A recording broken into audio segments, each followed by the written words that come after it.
melakukan pemilihan, kita harus tentunya mengetahui visi, misi, tujuan pemimpin tersebut ketika sudah terpilih. Jangan sampai calon pemimpin tersebut nanti dekat-dekat pesta demokrasi baru terjun masuk ke masyarakat.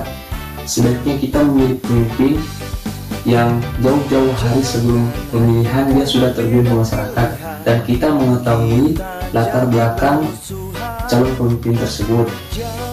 Dalam suatu perusahaan, untuk memilih untuk menilai baik atau tidak baiknya perusahaan, kita harus melakukan analisis fundamental. Analisis fundamental itu adalah analisis yang dilakukan mulai dari kapan berdirinya suatu perusahaan sampai bagaimana cara dia menghasilkan keuntungan dan bagaimana dampak terhadap masyarakat, apakah dampak masyarakat itu baik atau tidak. Jangan sampai teman-teman memilih pemimpin. Selamat datang di channel Wandi Megawati. Jangan lupa subscribe. Assalamualaikum warahmatullahi wabarakatuh. Perkenalkan, nama saya Haris Wandi, usia 21 tahun. Kesibukan sekarang sedang kuliah dan bekerja. Saya berkuliah di suatu universitas yang terletak di Jakarta Selatan yang bernama Universitas Taman Jagakarsa. Saya berasal dari Sulawesi Tengah, letaknya di Kabupaten Toli-Toli. Saya merantau sejak 2018 dan sekarang alhamdulillah saya sudah bisa berkuliah di Universitas Taman Jagakarsa. Berkuliah membuat saya bisa merubah pola pikir dan semoga saya bisa membantu masyarakat ketika saya sudah selesai berkuliah.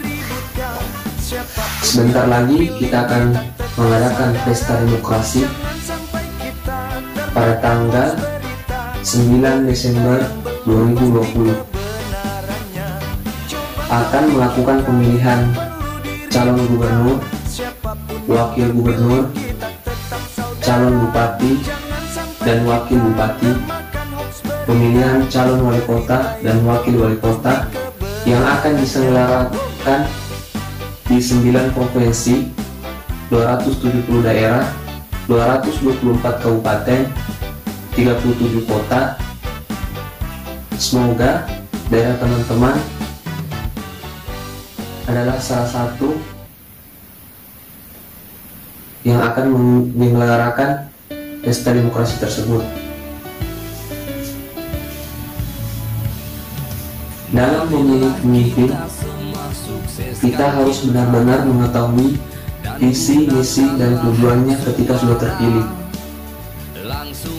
Kalau dalam suatu perusahaan, untuk mengetahui sehat atau tidak sehatnya perusahaan, kita perlu melakukan analisis fundamental dari sejak kapan dia berdiri, bagaimana dia menghasilkan keuntungan, dan lain-lain. Dalam memilih pemimpin, kita harus melakukan analisis. Dalam melakukan pemilihan, kita harus tentunya mengetahui visi, misi, tujuan pemimpin tersebut ketika sudah terpilih. Jangan sampai calon pemimpin tersebut nanti dekat-dekat pesta demokrasi baru terjun masuk ke masyarakat. Sebaiknya kita memilih pemimpin yang jauh-jauh hari sebelum pemilihan dia sudah terjun ke masyarakat, dan kita mengetahui latar belakang calon pemimpin tersebut. Dalam suatu perusahaan,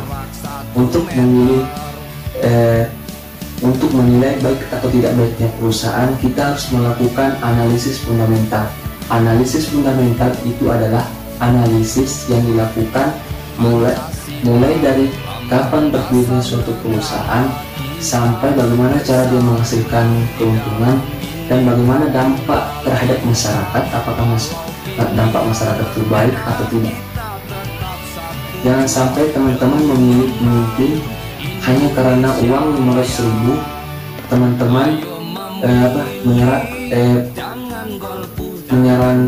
menyerahkan 5 tahun kemungkinan tersebut kepada orang yang salah.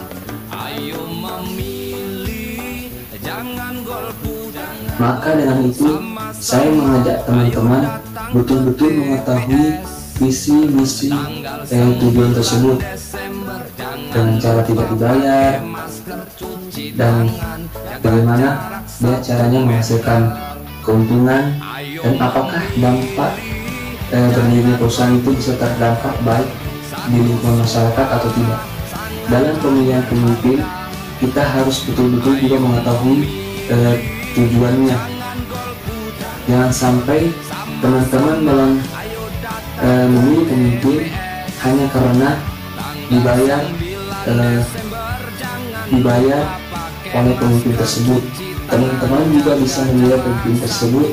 Kemarin kan kita sudah menonton debat terbuka bisa dilihat di YouTube bagaimana dia caranya menyampaikan visi misi pemimpin tersebut ketika terpilih.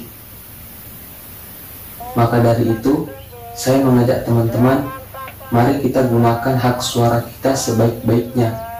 Jangan sampai kita mempertaruhkan 5 tahun ke depan hak kita, karena yang paling terdampak ketika kita memilih pemimpin yang salah adalah kita sendiri. Karena ketika pemimpin tersebut korupsi atau apa, itu akan mengurangi pasti anggaran seperti pembangunan jalan dan lain-lain sebagainya. Terus mengetahui latar belakang pemimpin tersebut, sebelumnya apa yang dilakukan, apakah dia sudah pernah bekerja di suatu instansi, apakah di instansi tersebut dia bekerja secara baik atau tidak baik. Kalau saya pribadi dalam memilih pemimpin tentunya harus adil, tegas. Tentunya dalam melakukan pemilihan kita juga harus betul-betul mengetahui apa sih yang dibutuhkan oleh daerah kita, apakah pembangunan jalannya, kira-kira sektor apa yang bisa dikembangkan di daerah kita untuk menghasilkan keuntungan untuk daerah kita, dan apa yang harus diperbaiki. Jika kita satu misi dengan calon pemimpin tersebut, maka kita pilih saja. Yang penting kita sudah melakukan analisis terbaik.